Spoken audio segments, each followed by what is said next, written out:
Là, c'est ton film. Oui, oui. Merci Yolène. Bon, j'en profite, oui, bien sûr, pour remercier toutes les personnes qui ont participé à ce rendez-vous, cette organisation, car c'est précieux aujourd'hui de se retrouver entre amoureux des animaux et personnes impliquées avec la nature. Donc, oui, Donnie, bon, Yolène exagère un peu en disant histoire d'amour, mais en tout cas, c'est vrai que j'ai rencontré il y a un dauphin solitaire il y a 12 ans, avec ma fille d'ailleurs Adélie, qui est ici dans la salle. Et c'est un dauphin, peut-être parmi vous, certains le connaissent, il navigue beaucoup en Bretagne et on les appelle le dauphin ambassadeur, dit dauphin solitaire. Et ambassadeur, c'est aussi le terme scientifique qui est donné à ces dauphins-là, dans le sens où ils créent un pont entre leur monde océanique et celui des hommes. Donc, suite à cette rencontre avec ces dauphins, eh bien, j'ai créé une association pour observer ces dauphins, dans le sens où je me demandais pourquoi tous les étés, ils allaient rencontrer les hommes, particulièrement pendant la période estivale, où les gens sont en mer, en bateau, et dans tous les ports, ces dauphins allaient rencontrer les estivants. Et ça m'a beaucoup interpellée, parce que je me suis dit, c'est l'animal sauvage qui décide d'aller vers les hommes. Alors, on va regarder un court extrait d'un film. Nous avons fait plusieurs films avec Donnie. Et on va regarder 7 minutes de ce film. Et ensuite, je continuerai à échanger avec vous, juste pour vous montrer un peu ces images et qu'est-ce que ces dauphins viennent susciter en nous, puisque l'image, eh bien, touche notre cœur. Et voilà, ça m'intéresse aussi de voir qu'est-ce que vous ressentez en regardant ces images.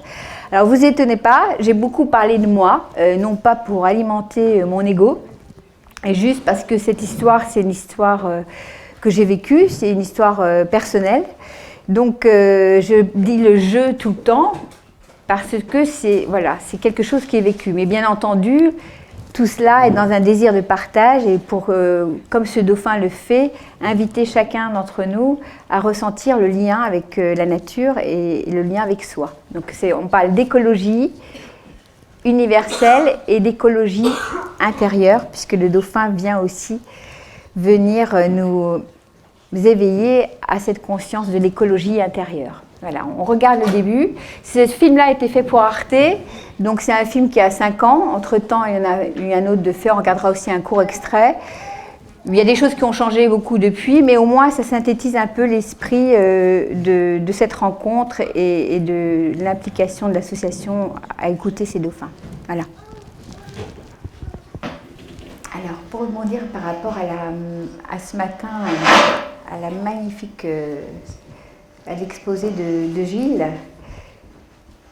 j'avais envie de... Voilà, c'est vrai que le bilan ce matin était un petit peu difficile et en même temps, voilà, ce qui fait qu'on se met tous dans cette conscience de l'engagement, c'est justement tous les gens qui rencontrent les dauphins souvent se sentent sensibilisés vraiment au niveau du cœur, comme s'ils avaient un don pour ouvrir les consciences.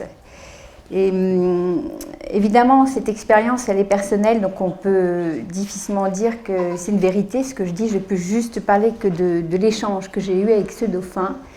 Mais c'est à force de rencontrer les dauphins et les baleines, c'est sûr que je ressens, à travers ma propre expérience et celle des autres, qu'à chaque fois, leur don, c'est d'ouvrir le cœur des êtres. Et donc... ils insistent beaucoup, en fait, lorsqu'ils nous rencontrent, à venir nous toucher au cœur. Et lorsqu'on touche au cœur, eh bien, notre conscience s'éveille. Donc, pour parler des autres animaux, parce que j'avais dit à Yolène que les dauphins ont été une porte d'entrée, c'est vrai que je continue beaucoup à nager avec les dauphins et à les rencontrer, les baleines. Mais c'est vrai que pour moi, ces dauphins-là, après les avoir rencontrés, c'est comme si tout le monde de la nature, tout le règne animal, s'était ouvert à moi, en disant qu'il n'y a pas que les dauphins qui ont une intelligence aboutie, extrêmement aboutie, c'est sûr qu'elle est extrêmement aboutie, mais en tout cas que tout le règne animal a envie de communiquer avec nous. Donc, il y a 12 ans, quand j'avais rencontré Donnie, et Gauthier Chapelle d'ailleurs, qui fait partie du mouvement du biomimétisme et qui effectivement connaissait Doni aussi avant moi, il l'avait rencontré. Il disait, bon, mais évidemment, il faut être... C'était un peu pionnière dans la conscience de la communication interespèces, il faut être patient. Mais je ne sais pas si parmi vous, dans cette salle aujourd'hui, vous avez déjà cette rencontre, vous avez vécu déjà cette rencontre, bien sûr, Claudine, on ne va pas dire contraire. Si effectivement, voilà, ce n'est pas parce que les animaux ne sont pas dotés de langage qu'ils ne communiquent pas avec nous, et tout comme on peut communiquer avec un enfant, un bébé, eh bien, voilà, le règne animal est ravi d'interagir avec nous. Voilà. Et donc, toute la question sur l'intelligence animale, voilà, c'est tout un nouveau monde, en fait, qui s'ouvre à nous, enfin, que les peuples premiers connaissaient déjà, bien sûr, parce que les peuples premiers communiquent avec les animaux, ils l'ont toujours fait. Mais nous, dans notre monde moderne, on s'est coupé de cette reliance. Et donc en fait, après, j'ai pas mon PowerPoint, apparemment il ne marche pas. Non, oui, il ne marche pas. Ok, donc la rencontre avec Doni a permis effectivement d'aller rencontrer d'autres dauphins ambassadeurs. C'est ce que j'ai dit, bon, ce dauphin-là, il est très spécial. Je vais aller rencontrer d'autres dauphins. Et donc je suis allée après à Dingle. Je ne sais pas si vous avez entendu parler de Fungi, c'est un autre dauphin qui a 40 ans, qui est installé en baie Dingle, et qui lui aussi rencontre les gens. Et Doni est allé le rencontrer. Donc c'est comme si les ambassadeurs se rencontraient entre eux. Et ensuite, je suis allée rencontrer Dusty, notre dauphine ambassadrice, et pareil, et dommage qu'on ne puisse pas voir le PowerPoint, mais effectivement, sur ces images-là, cette dauphine, par exemple, elle ramène toutes les bouteilles en plastique de la mer, toutes les bouts de bois. En fait, elle passe son temps à montrer aux hommes dans quel état est l'océan. Et là, je me suis dit vraiment, on a affaire à des êtres extrêmement éveillés qui viennent nous solliciter, parce que là, ils ne sont pas en captivité, ils sont libres, c'est eux qui choisissent vraiment de venir vers nous et ils viennent nous interpeller. Et à partir de là, effectivement, bon, alors ça c'est personnel, mais je me suis dit, effectivement, c'est comme si le monde des dauphins nous interpellait sur toute la communauté du monde animal, en disant tout le règne animal est sacré. Et tout est, ils viennent vraiment nous réveiller. Alors, je n'ai pas vu les images qui diffusaient. Effectivement, ça c'est toutes les rencontres avec Doni. Toutes ces rencontres, en fait, où pendant 2 ans, j'ai pratiqué, j'ose le dire ici aujourd'hui, alors que pendant des années, peut-être en milieu scientifique, je n'osais pas le dire, mais je le dis parce que c'est, en tout cas, pas une vérité, mais on dit que la vérité est plurielle, n'est-ce pas? Donc, en fait, une expérience d'aller donner rendez-vous à ce dauphin, de lui donner des rendez-vous à des dates précises et d'aller le retrouver à des endroits différents. Donc pratiquer la communication à distance, la télépathie. Et j'avais de la chance, déjà j'avais des enfants jumeaux qui pratiquent ça, donc on ne peut pas nier que la télépathie n'existe pas. Donc la télépathie est un mot qu'on n'aime pas trop, mais on pourrait dire la communication intuitive, qui fait qu'on peut communiquer vraiment autrement et se donner rendez-vous. Donc à partir de là, j'ai commencé à faire les films, et au point qu'on verra une petite séquence tout à l'heure, quand vous imaginez quand on fait des films avec un animal sauvage, lui donner rendez-vous à des dates précises avec une équipe de télé qui vient à 12 personnes et la pression financière que l'on a à chaque fois, eh bien je peux vous jurer sur la tête de mes enfants qu'à chaque fois Doni est venu participer, comme Fungi aussi s'est fait filmer dans le monde entier, pour apparaître, connecter le téléspectateur et appeler, éveiller quelque chose dans son cœur et donc quelque chose dans sa conscience. Donc il y a vraiment, pour moi, c'est une preuve, en tout cas, dans l'irrationnel, dans le subtil, c'est une vraie preuve de leur volonté de co-créer avec nous un monde qui est effectivement un monde de conscience et un monde dans le cœur. Et je pense qu'aujourd'hui, on a terminé tout à l'heure la question sur Dieu. Moi, je dis aujourd'hui, la religion, pour moi, c'est pas la nature est sacrée, et c'est peut-être par la nature dont l'homme fait partie que l'on reviendra à cette dimension sacrée, et que l'animal dont on commence à parler de plus en plus, et tant mieux, eh bien, est peut-être là parmi nous pour nous rappeler notre dimension spirituelle. l'essence dont nous sommes tous la même essence. Hein, Gilles parlait ce matin de l'essence, voilà, on vient de l'eau, on vient de l'eau, Donc en fait, on est tous reliés. Les dauphins insistent très souvent sur cette notion de vous les humains, vous n'avez pas conscience de l'interdépendance, de la reliance. Et tous les dauphins ambassadeurs que j'ai rencontrés, c'était presque ce que j'entendais tout le temps.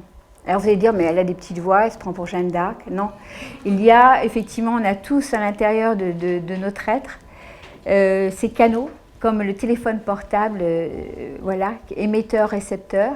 Et on a tous ce canal universel par lequel on peut recevoir des informations et communiquer. Et là, les dauphins et les baleines sont des maîtres en la matière. Je ne sais pas ce que tu en penses, Pierre. Sont dans le sens où, quelque part, elles communiquent par les sons, bien sûr, mais elles communiquent aussi beaucoup dans la mer par la télépathie. Comme les éléphants, si on a le temps, j'aimerais bien faire voir une petite vidéo d'un éléphant aussi. Ok. Donc, bon, ben on le fait en accéléré. Je n'ai pas le PowerPoint pour la suite, mais ce n'est pas grave. C'est donc... voilà, le message principal pour moi, je dirais, de ce règne animal, c'est repasser par la porte du cœur. Et c'est en ouvrant le cœur des êtres que la conscience peut de nouveau s'ouvrir.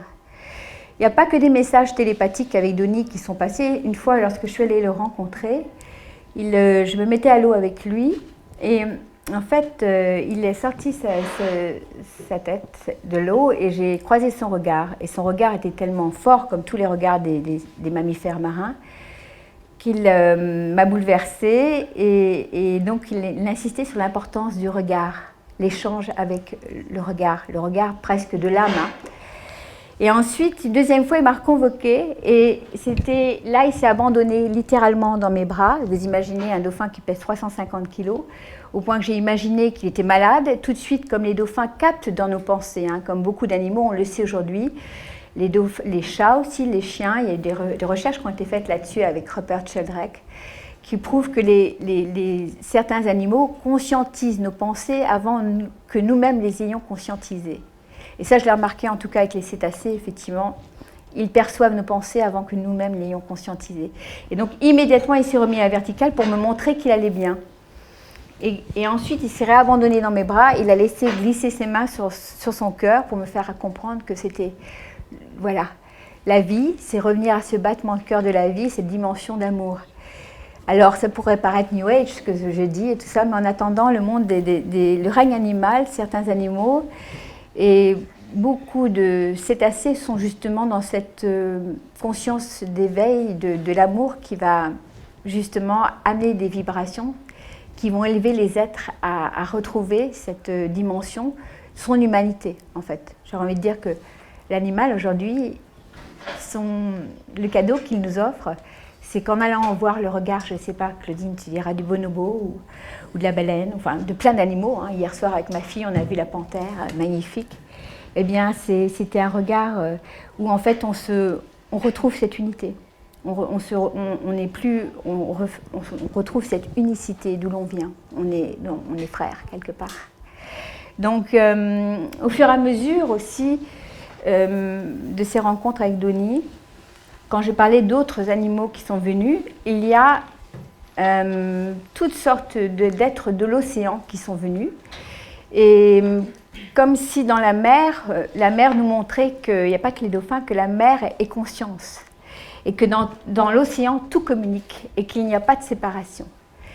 Et donc, en fait, j'ai été amenée, dommage, je n'ai pas les photos, à rencontrer toutes sortes d'autres animaux, dont les méduses, dont j'ai parlé tout à l'heure, qui aussi sont aussi, voilà, si on se met dans cette ouverture à dire oui, je peux échanger avec tout être vivant, eh bien toute la nature commence à venir se présenter à nous pour communiquer avec nous. Et je pense quelque part, c'est se réouvrir à cette unité de vie qui fait que quelque part, c'est la magie qui arrive dans nos vies parce qu'effectivement, tout vient communiquer avec nous.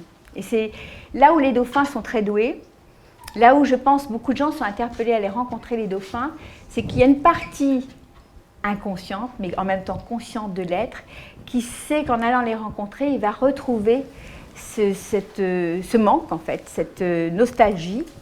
Il va retrouver cette complétude, cette unité avec tout le vivant. Et la plupart du temps, lorsque j'interroge les gens à dire qu'est-ce qui se passe en rencontrant les dauphins, c'est retrouver un sentiment de paix et d'unicité. Voilà, se sentir de nouveau relié avec toute la nature.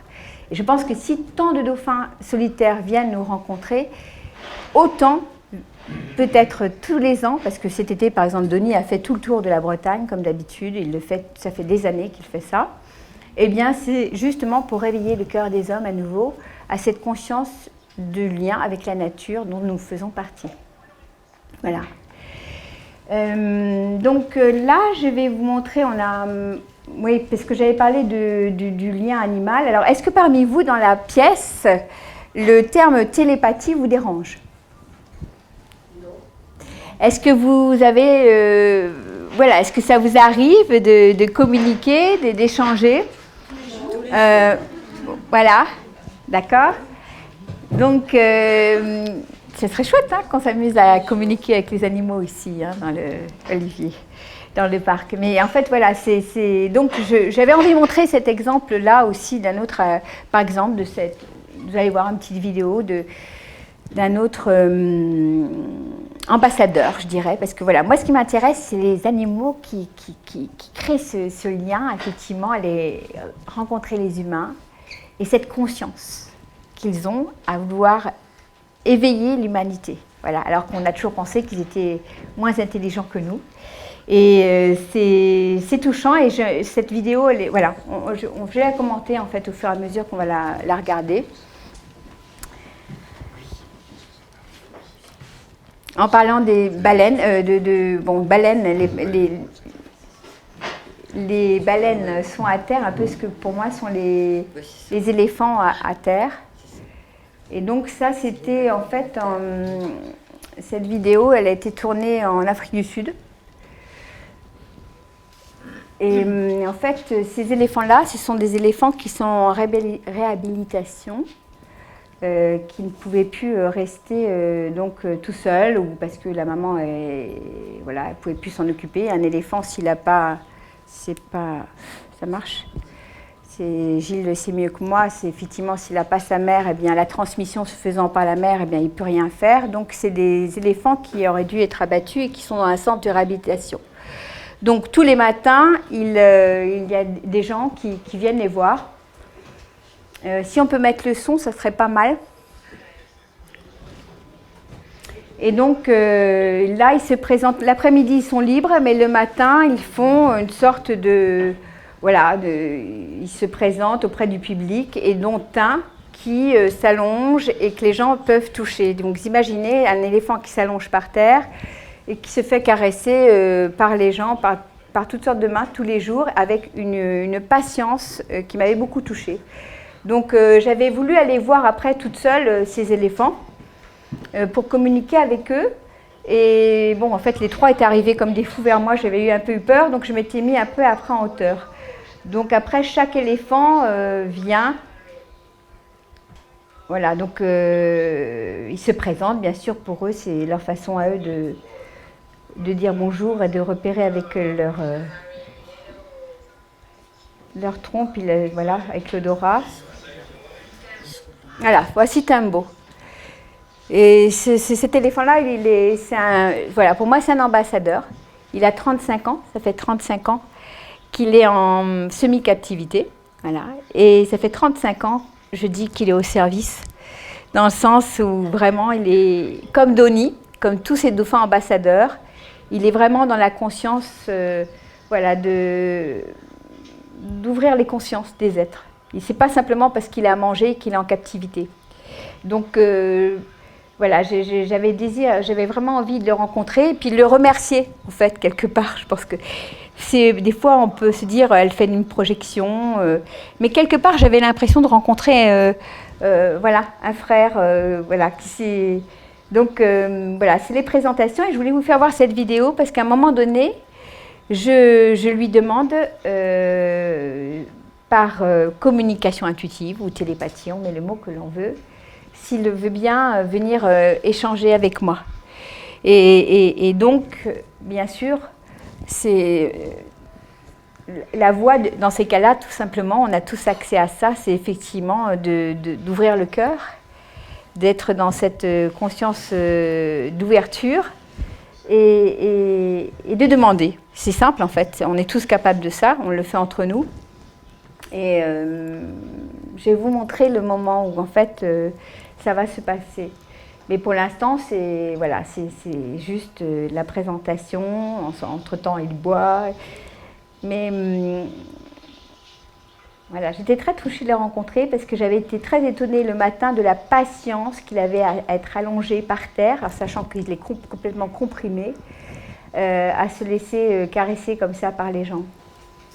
Et là, je commence à lui dire s'il veut bien, voilà, s'il veut bien me dire bonjour. En fait, je fais toujours comme ça, on fait toujours comme ça avec les animaux. Est-ce que tu veux bien? Et regardez ce qui se passe.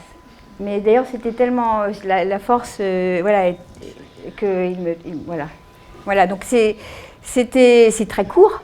Des images comme ça avec Donnie, on en a beaucoup aussi. Mais voilà, je ne sais pas ce que vous ressentez en regardant ces images-là, mais moi, en tout cas, physiquement, c'est immédiatement l'ouverture du cœur. Alors que vous savez que les éléphants, ils ont une vie extrêmement éprouvante. Ils sont en voie d'extinction.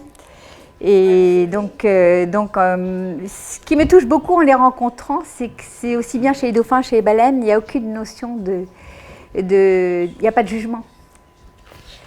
Et c'est juste nous éveiller par le cœur, quoi. Donc c'est comme s'ils nous invitaient nous-mêmes à vivre ça entre nous, hein, les animaux. C'est vraiment le vivre entre humains, déjà, l'enseignement, j'ai envie de dire. Ils sont tout le temps dans le pardon, les éléphants? Oui, enfin en tout cas, il y a une dimension, en étant à côté d'eux, effectivement, j'ai vraiment senti que c'était la conscience de l'amour tout le temps. Et donc, voilà. Et pour moi, ils sont très proches des baleines et des dauphins, c'est des vieux sages. Chez les éléphants, il y a des histoires, effectivement, qui témoignent par exemple, d'une maman éléphante dont l'agriculteur avait dû mettre le feu parce qu'il avait peur qu'ils reviennent sur ce terrain. Et donc, le petit est mort dans le feu. Et 1 an plus tard, la maman est revenue et a tout écrasé. Donc la mémoire d'éléphant, effectivement, c'est une vraie. Oui, bien sûr. Et si ce n'est que, justement, je vais rebondir sur ce que vous dites, parce que la séquence, je fais attention au temps parce qu'il faut que j'arrête, mais la petite séquence qu'on va regarder là pour terminer, c'était une séquence qui a été tournée, d'ailleurs, je pense que Gilles, c'est vous qui étiez directeur scientifique sur ce film-là, Le plus beau pays du monde. Hein, c'était ça, hein. Et donc, il y a une petite séquence, c'est un film qui a été fait sur le règne animal, un film fiction. Et donc, il y a une courte séquence où, justement, Frédéric Fouja, le producteur, voulait parler de mes peurs par rapport au fait qu'il arrive des choses aux dauphins qui sont souvent menacés. Il y a souvent des problèmes avec les pêcheurs, ils sont menacés d'être tués parce qu'ils dérangent beaucoup les dauphins. Eh bien, j'ai dit non, si on parle des peurs à la télévision, eh bien c'est plein de personnes qui vont se focaliser sur la peur et là, on va créer ce que l'on craint. Donc c'était important pour moi qu'on ne parle pas de la peur. Et donc, j'ai demandé par télépathie aux dauphins ce qu'ils souhaitaient. Puisqu'on parle de communication intuitive, eh bien, autant demander aux dauphins ce qu'ils souhaitent passer comme message. Et le message, c'était « Je représente l'amour, pas la peur ». Voilà. C'était donc, voilà le message de Donnie, je dirais. Donc après, chacun prend avec son discernement ce qu'il est capable de recevoir, si ce n'est pas trop pour sa conscience. Je tiens juste à dire que ce que j'essaie de traduire, voilà, c'est très difficile la télépathie parce qu'on peut tout dire en fait. Voilà, c'est ce qui peut faire peur à la science parce qu'on peut broder sur tout ce qu'on veut. Et en même temps, il y a quand même des gens qui sont spécialisés en communication animalière, qui sont très très bons, avec lesquels on peut vérifier des messages télépathiques. Donc ça, dans l'irrationnel, on peut quand même avoir des vérifications. Donc c'est quand même un point d'ancrage qui permet de vérifier des choses. Voilà. Donc par exemple, moi quand je fais des films comme ça, ben, je vérifie quand même dans le subtil avec des choses rationnelles. Donc on va terminer juste avec le court extrait que je t'avais donné à 2 minutes. C'est juste pour vous dire, pour montrer que Donnie, il est... Voilà. Ce moment-là, il est tout à fait conscient du moment où en fait il est filmé. Hein. Il veut connecter, ben vous par exemple, il veut que le téléspectateur ressente ce qu'il communique. Voilà. Et vous allez voir un moment où, en pleine conscience, il se fait filmer par la caméra. Et en fait, il y a eu des heures de filmer pour faire ce film. Et la séquence qu'ils ont gardée, c'est celle qu'il m'avait dit que ce serait... En fait, elle était donnée comme il la souhaitait. Voilà, je vais respecter mon temps de... Voilà, j'espère que ça vous a apporté quelque chose.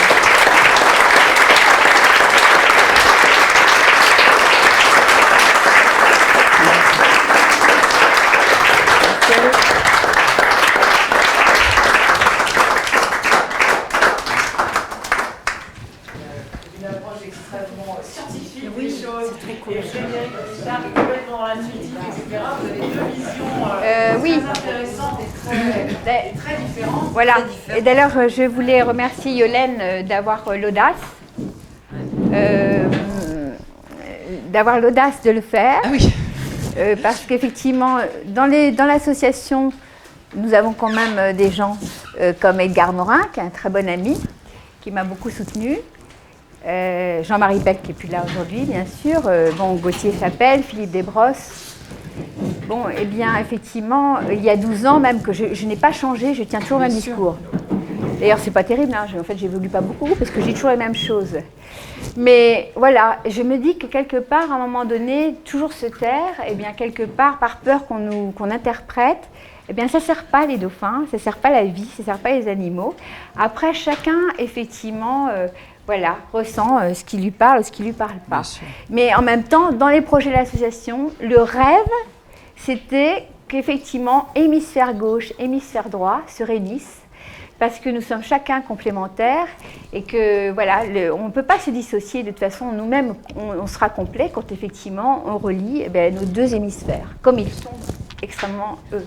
Donc en fait, effectivement, si on arrive à se relier, nous-mêmes, ce que tu crées aujourd'hui, Yolène, eh bien quelque part, voilà, c'est un engagement justement à aller vers cette évolution plutôt que d'être toujours dans la séparation scientifique, intuitive. Au contraire, voilà. Et ça, c'est mon rêve. Hein. C'est mon rêve. Alors, est-ce qu'il y a... Attends, Claudine, les questions, il faut que tu prennes le micro, sinon elles ne sont pas enregistrées. Pour nous, c'est compliqué après. C'est effectivement très courageux de parler devant des sommités comme ça, de la science. Oui. Et j'étais à une conférence sur l'interdépendance sur Terre au mois de juin. Et on avait fait l'ouverture également à une femme qui travaille avec les abeilles et qui expliquait ce phénomène tout à fait pareil au tien. Et je pense que ça ouvre des portes tout doucement parce que la science peut être aussi imprécise. Et je pense qu'il y a besoin aussi d'ajouter un peu d'humanité à la science. Merci. Merci. Claudine André, merci Claudine.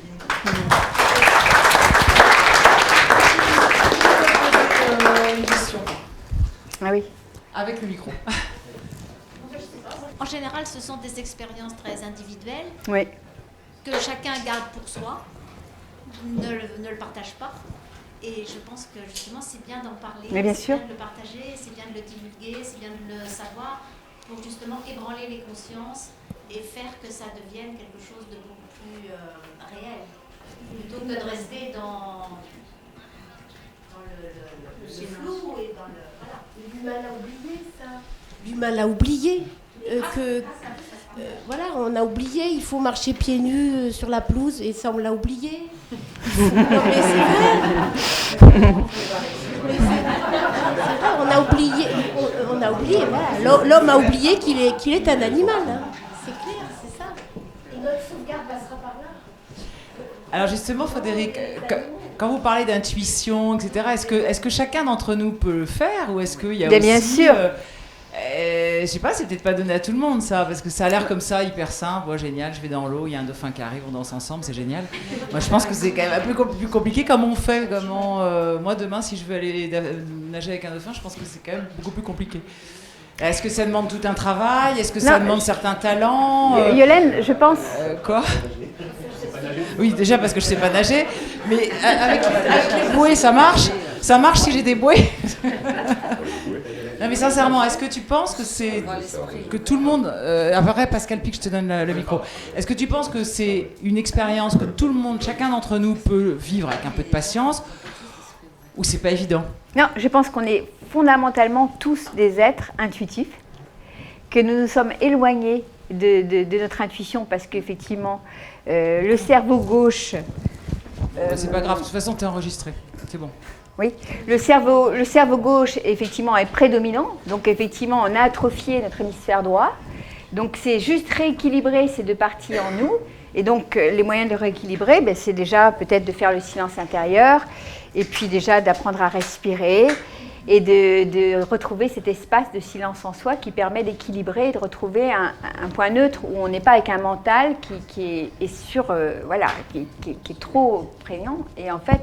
Mais c'est en nous, on est tous des êtres intuitifs. Après, chacun développe ce qu'il a développé à vivre, à expérimenter. Mais bien sûr que, voilà, les enfants, par essence, Adélie, quand elle a rencontré Denis, je ne l'ai pas trouvé, je l'ai cherché partout en 2004 dans le port de Royan, et je ne l'ai pas trouvé. J'ai dit à ma fille, viens, on va méditer un petit peu. Moi, j'étais partie pour un quart d'heure. En 2 minutes, elle m'a attrapé le poignet, puis elle m'a emmenée dans un endroit du port où le dauphin était là. C'est bien l'intuition. Les enfants sont extrêmement sensitifs, on l'est tous, mais on s'en éloigne.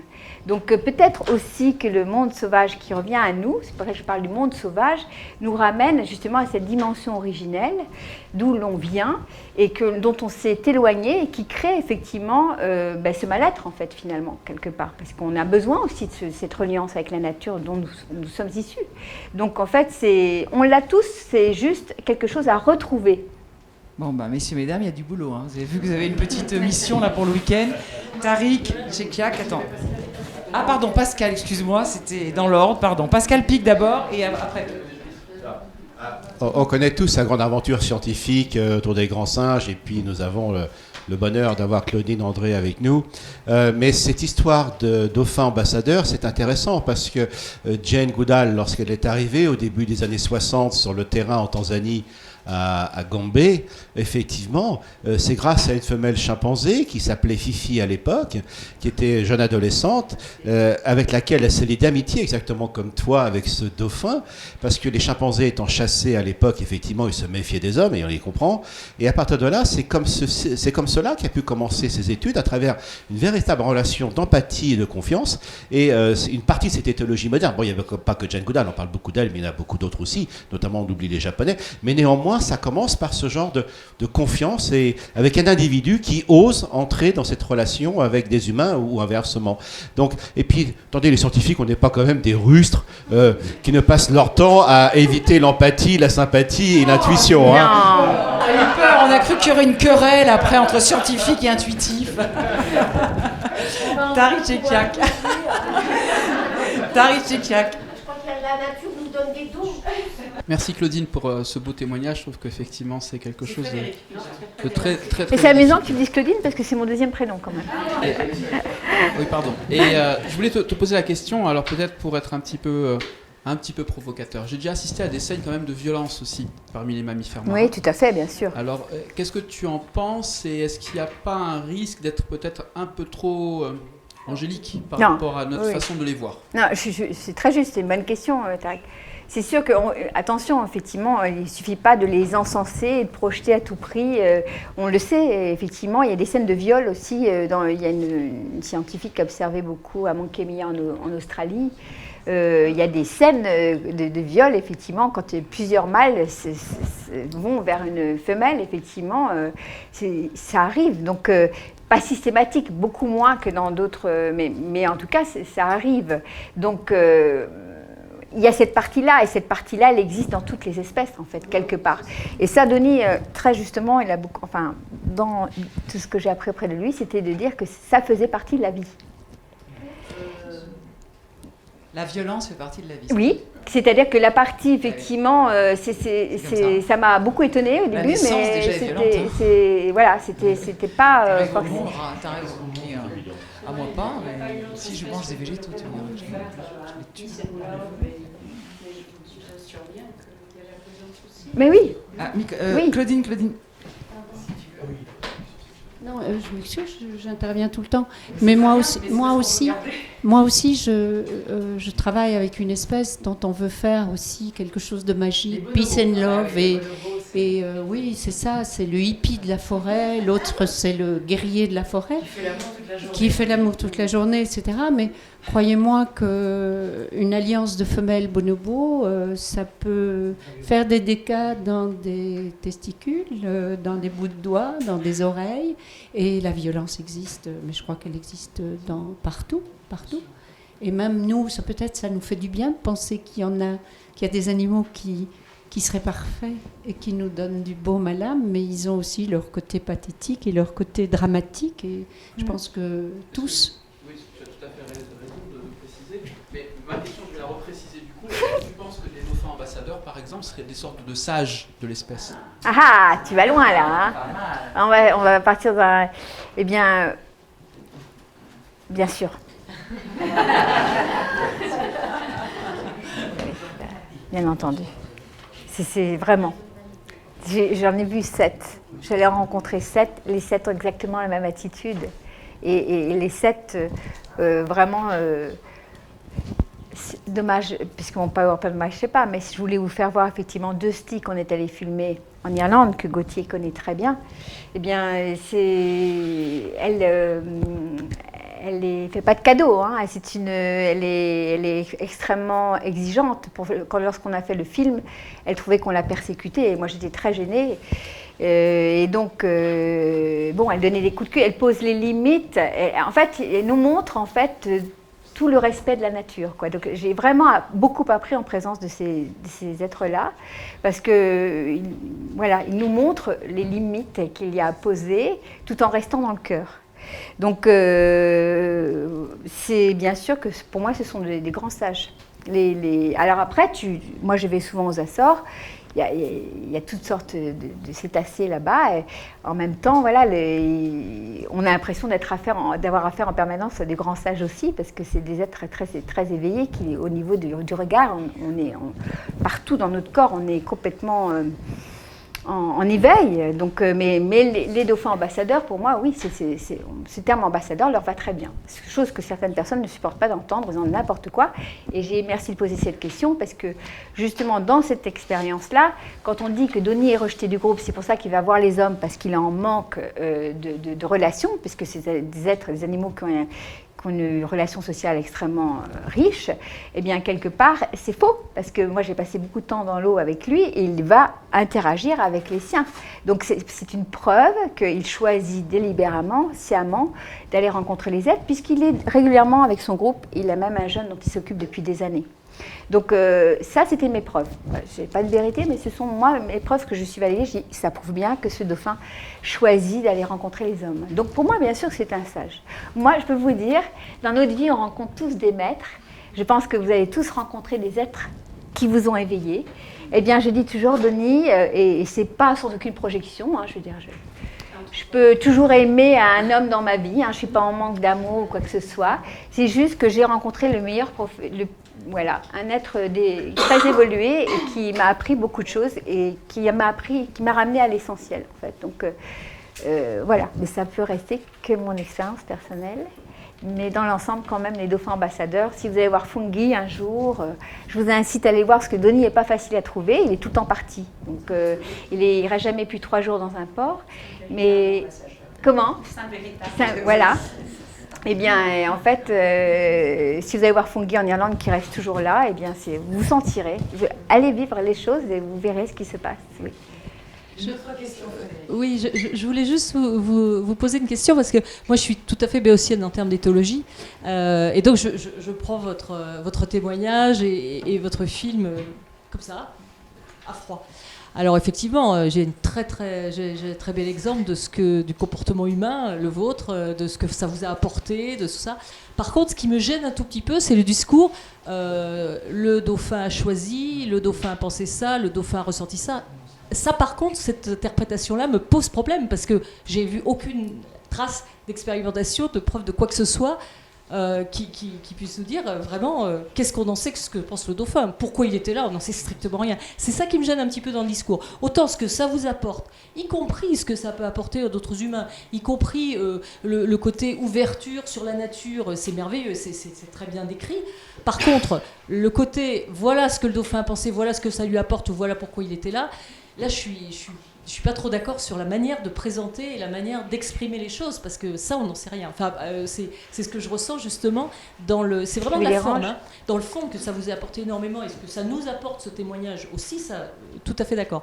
Par contre, sur l'interprétation en termes de comportement animal, ça, à mon avis, il n'y a aucun fondement, il n'y a aucune preuve, rien. Mais si vous écoutez bien ce que j'ai dit, la dernière phrase là sur le fait si vous dites bien que ce que j'ai dit, ça ne reste que mon interprétation. Oui, tout à fait, oui. Donc, oui, mais voilà. Dans le texte du reportage, il y a beaucoup de quand même, voilà, le dauphin le dauphin. Enfin, il y a quand même. On peut observer ce qu'il fait, mais dire qu'il avait l'intention de, ou il a ressenti, ou il y a une choisi thèse. De, ça me gêne un peu. Plus, si vous avez besoin de références d'observation scientifique. Ouais. Il y a Monica Buller, qui est une biologiste, qui a fait une thèse sur les dauphins ambassadeurs, qui les a suivis, qui les a observés et qui nourrit, alimente le comportement de ces dauphins-là et les a étudiés et a pu montrer effectivement que chacun avait la même attitude dans sa façon d'aller rencontrer les êtres. Voilà. Donc après... c'est effectivement, après on peut toujours dire c'est de l'interprétation. C'est toute la subtilité, hein. C'est de dire, voilà, je constate le fait qu'il va rencontrer des gens, et donc c'est un choix libre qu'il fait d'aller rencontrer les gens. Personne ne lui dit, tu vas les rencontrer. Voilà, je crois qu'après, il y a deux formes il y a des scientifiques qui étudient avec un certain nombre de cas, puis il y a des gens qui vivent les choses. Enfin, moi, je connais mieux les chevaux. Il y a des gens qui étudient, des éthologues scientifiques qui étudient les chevaux, puis il y a des gens qui, avec leurs chevaux, vivent des trucs incroyables. En effet, on peut leur dire, ouais, tu racontes n'importe quoi. En attendant, ils le vivent. Et ils vivent une histoire d'amour avec leur cheval, quoi. Non, pas n'importe quoi, mais je veux dire, en fait, je pense qu'il y a deux sortes de façons, voilà, il y a deux sortes de façons de vivre les choses, je pense. Voilà. Une autre question. Donc c'est flagrant, avec l'éléphant c'est flagrant, parce que l'éléphant, on connaît, il a vu quand l'éléphant met sa tête à côté de la vôtre, c'est limpide ce qu'on a vu avec l'éléphant. Avec le dauphin c'est plus subtil parce que c'est plus délicat, on connaît moins le monde du dauphin. On ne peut pas déceler la position quand il veut se mettre en contact avec lui. Non, je ne l'ai pas mis dans l'extrait du film, hein, parce que justement, je veux éviter cette interprétation-là, mais si vous voyez le film en entier, c'est ça. C'est que ça, en fait. C'est lui qui vient. Mais je ne le mets plus, justement, pour pas qu'il y ait une interprétation à dire, oui, bon, de façon à ce que ça n'abîme pas leur souhait. Mais si vous voyez le film en entier, effectivement, ça sera aussi clair qu'avec l'éléphant. La question, oui, je voulais vous parler d'un point, en fait. Vous parlez de ces animaux, en effet, comme des êtres d'exception, et est-ce que vous réalisez que ce sont des animaux dénaturés, finalement? Là, on parle de dauphins qui ne sont absolument pas des dauphins sauvages, et donc j'imagine, à même titre qu'un homme puisse être dénaturé, on ne peut pas dire que c'est un animal sauvage dans le sens où il cherche la compagnie humaine et qu'il a régulièrement l'occasion de venir au contact. Merci pour cette question, parce que c'est tout le débat depuis toujours. Ouais. C'est-à-dire, voilà, merci d'ouvrir, on verra, parce qu'on ne va pas empiéter sur la... Je suis tout à fait d'accord avec ce que disait la dame à ma gauche, c'est-à-dire que votre expérience, elle est tout à fait intéressante, et à mon sens, moi qui ai cette sensibilité aussi avec mes animaux, je le comprends parfaitement et je trouve ça très bien que ça puisse intégrer la science pure. Mais quand même, là, on ne peut pas généraliser, en tout cas, ce que vous dites à l'échelle, par exemple, des dauphins. Non, mais de toute façon, les dauphins ambassadeurs sont des animaux libres et sauvages. Et c'est ça qui est difficile pour certaines consciences à accepter. Non, si je peux me permettre pour répondre à ta question. Ils ont forcément mais ils ne sont pas du tout dénaturés. comportement différent. Mais c'est toutes les réactions, c'est les défenses. Non, mais ils sont imprégnés d'une certaine manière. Non, oui, allez-y parce que là, ça sert à rien. Oui, ça se débat là. Tu veux ? Tu peux prendre le micro de Frédéric. Non, je me permets juste d'intervenir par rapport à l'évocation que tu as faite de la possibilité d'un dauphin dénaturé par rapport au fait qu'il puisse être dénaturé du fait qu'il s'approche de l'humain. Alors, par rapport au travail de Frédéric, moi je travaille avec différentes espèces de cétacés, donc une vingtaine d'espèces. Dans le sanctuaire dans lequel je travaille, sur à peu près 100 000 km², on a la chance d'avoir une vingtaine d'espèces. Il faut savoir que dans ces espèces, il y a de la communication, c'est les fondamentaux de mon travail, la communication interespèce entre les hommes et les animaux, mais aussi entre les animaux entre eux. Et là, ce qui est intéressant, c'est que tu as les ambassadeurs aussi de chaque espèce qui vont vers d'autres espèces. Donc il y a des dauphins, par exemple des dauphins rayés de l'Atlantique ou des dauphins tachetés, qui vont intégrer des groupes de cachalots ou des groupes de globicéphales. Tu as aussi parfois des globicéphales qui vont intégrer des groupes de cachalots. Donc eux sont des dauphins ambassadeurs, effectivement, et ils vont vers d'autres espèces animales. Donc je ne pense pas qu'un dauphin qui aille vers une espèce humaine fasse de lui un animal dénaturé. Mais c'est toujours... c'est ce qui vient toujours beaucoup déranger, effectivement. Voilà, ce formatage quelque part où on a mis effectivement... J'ai souvent rencontré ce genre de réaction, par exemple avec le WWF, on dit mais on protège les espèces et pour les protéger, il faut absolument qu'elles restent complètement sauvages. Et le fait que quelque part elles se rapprochent de l'homme, eh bien quelque part elle est plus elle-même. Ce qui est complètement, en tout cas, bon, je respecte, je dis encore une fois, je respecte la vie de chacun, mais en même temps, c'est une vision. C'est juste une vision. C'est comme tu dis, effectivement, un animal qui va rencontrer l'homme ne se dénature pas. Voilà. Denis reste totalement libre et sauvage. Il vit sa vie avec les siens. Il ne se dénature pas. Il est juste. À ce moment-là, moi qui ai tendance souvent à rester toute seule dans ma vie, qui suis d'un tempérament assez solitaire et qui vais de temps en temps prendre des bouffées avec les miens, je suis quelqu'un de dénaturé. Je ne suis pas quelqu'un de normal. C'est les mêmes discours. Oui, oui, mais ah là là, regarde, tu vois. C'est incroyable.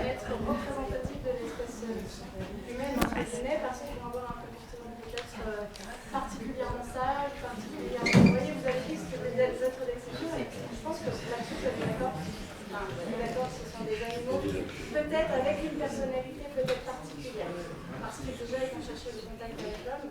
Je pense que c'est ce qu'il faut dire ici. Il faut qu'on arrête de parler de dauphins. On parle d'un individu. Ben voilà. Hein, on a trop tendance à imaginer que tous les chiens sont pareils, tous les éléphants sont pareils. C'est pas ça du tout. Chacun a son caractère. Exactement. Je suis entièrement d'accord avec ce qui a été dit par notre ami et par vous. Le dauphin n'est pas dénaturé. Ce que tu ne dis pas, par contre, c'est qu'ils ne font pas toute leur vie. Les dauphins ambassadeurs, ils le sont pendant une partie. Un certain temps. Très bien. Pourquoi ils le font? C'est une vraie question. On ne sait pas comment ils font. Hein. La question qu'on se pose, à laquelle on n'a pas réponse, c'est effectivement, bon, faut pas trop mêler quand même de sentiments et d'émotions là-dedans. Hein. On le ressent. Et ça, c'est profondément intéressant comme expérience. Je vais prendre un cas d'un papier publié par des médecins dans The Lancet, qui n'est pas une revue écolo, The Lancet. Hein. Ils ont montré comment, dans les grandes villes britanniques, le fait que des gens, 40 000 personnes investiguées dans l'expérience, sorti en 2009, hein, ils montrent que selon qu'on est ou pas, au sein d'un grand parc dans une ville, dans une grande ville, l'accès à une nature change les 30 dernières années de vie d'une vie. On n'a pas les mêmes maladies, on n'a pas les mêmes émotions. Donc moi, je reviens au travers de ton expérience dans ce besoin de nature. Maintenant, qui est utile à qui? Qui a besoin du dauphin? Est-ce que c'est lui qui a besoin de toi ou toi qui as besoin de lui? Il faut se poser la question aussi, dans quel sens ça marche. Ouais. Donc ne mélangeons pas tout. Et je reviens à l'intuition. Moi qui suis scientifique, je peux t'assurer le nombre de fois où j'avais des intuitions. Et mes résultats expérimentaux m'ont entièrement démontré le contraire. Me font penser que l'intuition est extrêmement dangereuse. Il ne faut surtout pas s'y laisser. Et enfin, dernier cas, récemment je rencontrais un homme politique qui me dit « Ah, vous êtes scientifique, donc vous expérimentez. » Ben dis-moi, j'ai un grand avantage par rapport à vous, j'ai l'intuition. Quand je vois nos hommes politiques, je me pose des questions.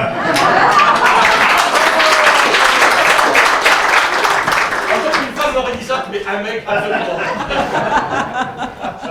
Oui. Gilles, j'ai envie de rajouter. Et après, madame. L'intuition, c'est voilà. Pour toi, peut-être que ça marche pas, et pour certains, moi, je sais que tout ce qui marche dans ma vie, c'est l'intuition. Donc, tu vois, c'est le mot. J'ai toujours pris mes décisions, pas par rapport au rationnel, par rapport à ce que je ressens, au ressenti. Voilà. C'est pour ça qu'on peut pas affirmer ce qui est bien ou pas bien, si on est tous différents. Hein, oui, je voulais continuer avec une histoire. Une histoire que tout le monde connaît peut-être, c'est l'histoire d'un enfant avec un dauphin. Une histoire pour enfants d'ailleurs. Hein. Et il semblerait que cette histoire, elle soit très très très ancienne, qu'elle date de l'époque de la Grèce antique. Donc c'est l'histoire d'une relation entre un enfant pauvre, dont le père était marin, et un dauphin. Et cette histoire a été reprise par beaucoup elle est traduite en plein de langues. Elle a été vraiment, je crois qu'elle est sur tous les continents, et je me demande s'il n'y a pas quelque chose de vrai dans cette histoire, parce qu'elle est racontée, maintenant c'est une histoire pour enfants, mais... Oui, il y a toujours eu des dauphins. Il y a toujours eu des histoires entre l'homme et les dauphins, hein, les Grecs, voilà. Ça se passe en Grèce. Mais juste, j'ai envie de... Gilles, je veux juste corriger, pour pas qu'il y ait de mauvaises interprétations. Hein, parce qu'effectivement, dans les premiers temps avec Donnie, on aurait pu penser qu'effectivement, ce sont des projections et des choses. J'ai 54 ans, j'ai créé l'association, maintenant je ne fais plus que ça. Et donc, il n'y a pas du tout de choses émotionnelles avec ce dauphin. Hein. Maintenant, c'est juste, je le vois pratiquement plus, Donnie. Donc, il n'y a pas besoin, j'ai pas besoin de Donnie, tout comme il n'a pas besoin de moi. Donc, c'est pas du tout voilà, ça, c'est important que ce soit clarifié, qu'une fois pour toutes, ces choses-là, parce que c'est juste faire un pont, c'est tout. Mais il n'y a pas de dépendance ou il n'y a pas de projection. Ça, c'est important que ce soit entendu. Sauf qu'on voit quand même des cas aujourd'hui d'enfants avec des rémissions supérieures quand ils ont des contacts avec des animaux. Donc ça peut apporter quelque chose. Ah mais c'est sûr. On teste beaucoup ça. Quel que soit le type d'animal d'ailleurs, ça peut être des dauphins ou autre chose. Hein. Oui, ça c'est important. Bien sûr. Et ça c'est vrai que ça veut dire que ce contact avec la nature que j'évoquais tout à l'heure, pourquoi est-ce qu'on le perd? Il faut que tu le dises aussi, c'est parce qu'on vit dans les villes. Mais oui. Hein, mais et ce fait aujourd'hui de ces grandes mégalopoles gigantesques, hein, tu vas à Shanghai, 31 millions d'habitants. Où est le contact avec le vivant? Il m'emmène récemment voir ce qu'il m'appelle une forêt primitive chinoise. J'ai vu un parc jardiné. Ça n'existe plus. Il faut quand même pas oublier non plus que pour beaucoup de gens, l'éléphant que tu as montré là, dans celui-là, moi il me gêne parce que c'est un éléphant de parc, c'est pas un éléphant sauvage. Je sais. Alors que pour les dauphins, je suis entièrement d'accord avec toi, ils sont sauvages. Ils décident de faire comme ça, je sais pas pourquoi, pendant un moment de leur vie. Ce qui est clair aujourd'hui, c'est que pour beaucoup d'Africains aujourd'hui, l'éléphant c'est $300 000 d'ivoire. C'est ça que je les ai vus encore la semaine dernière en Tanzanie. C'est pareil pour un rhinocéros, si tu veux. C'est ça qu'il faut qu'on tue. Parce que ce côté émotionnel, je ne le nie pas. Moi, je m'émerveille tous les jours dans ma recherche. Et ce côté d'émerveillement, le scientifique doit le partager avec les gens. Ça, c'est très important. Et pour ça, il faut effectivement de l'émotion qu'on partage à un moment. Ce qu'il y a, c'est qu'il faut garder du rationnel là-dedans. Bien sûr. Et puis surtout, il faut considérer chaque animal comme étant un individu et pas une population. Voilà, c'est tout.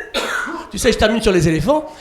On se rend compte dans les parcs, là où ils sont protégés, elles font à peu près un bébé tous les 2 ou 3 ans.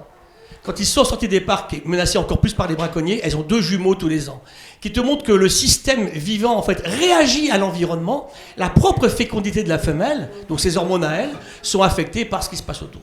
Et ça, c'est en permanence, il faut qu'on tienne compte de ça dans les réflexions que l'on a, c'est tout. Ok, très bien. Ok. Je sais pas, mais les enfants en vie, allez, c'est la même chose. Allez, faut Est-ce qu'on qu'il y y a aille. encore une petite question? C'est bon. Allez, on y va. Alors, une dernière petite question. Tariq Tchekchak. Juste une remarque, parce que je trouve cet échange extrêmement intéressant.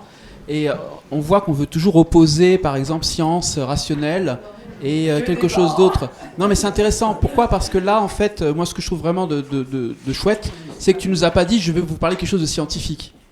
Tu partages une expérience personnelle, et comme un artiste pourrait partager quelque chose. Est-ce qu'on va reprocher à un artiste de ne pas faire de la science rationnelle? Non, parce qu'on sait que c'est un autre domaine qui est titillé. Donc voilà, je pense que c'est important de garder aussi cette ouverture où de temps en temps on parle à la rationalité et de temps en temps c'est autre chose qui titille en nous. Ce n'est pas en opposition, pas du tout. Par contre, si l'un prétend faire de la science alors qu'on parle avant tout d'émotion et on parle avant tout de sensibilité, alors là oui, je suis d'accord, il faut dire attention, là on est en train de faire du mélange des genres. Mais pour le moment, c'est pas ce que j'ai entendu. Donc, non, du merci tout, encore, oui, parce que c'est très intéressant. Merci. Merci à vous. Scientifique. Non. Nos scientifiques veulent répondre. Ils lâchent pas le morceau. Et il est vrai dans tous ces débats, lorsque tu donnes tes interprétations, et nous on a le problème même sur des choses qui sont avérées sur le plan scientifique, comme par exemple la notion d'empathie. L'empathie est parfaitement démontrée dans de nombreuses espèces. Et on a des personnes qui, au nom d'une certaine rationalité cartésienne, mais qui n'est pas celle de la science, parce que la pensée cartésienne n'est pas une pensée scientifique, c'est une pensée rationnelle, mais qui n'est pas scientifique, parce que Descartes, c'est ce que je crois, mais il ne va jamais voir sur la réfutation de ce que je crois. Donc c'est pour ça que la pensée cartésienne n'est pas une pensée scientifique. Là, il faut être clair là-dessus, il faut faire attention. Mais il y a de la rationalité. Okay ? Et derrière cela, on nous dit, oui, mais vous faites de l'anthropomorphisme, c'est-à-dire que nous sommes dans le péché de projeter sur des animaux des sentiments qui sont les nôtres. D'ailleurs, un des reproches que l'on t'a fait est... Mais si c'est ton impression personnelle, voilà. Mais c'est pas scientifique, on a été très clair là-dessus. Maintenant, ce qui est intéressant, moi j'ai une réponse.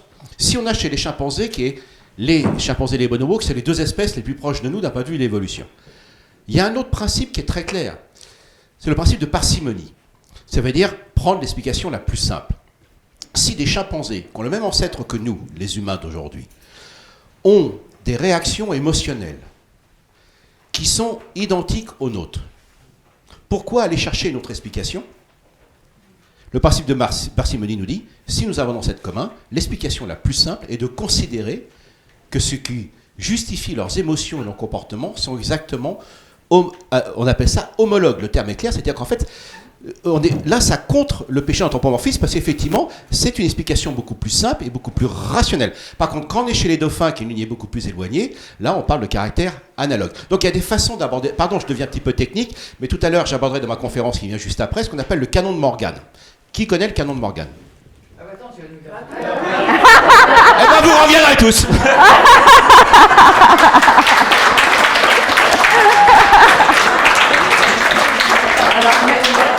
Merci vraiment Frédéric. Donc je vous donne rendez-vous ici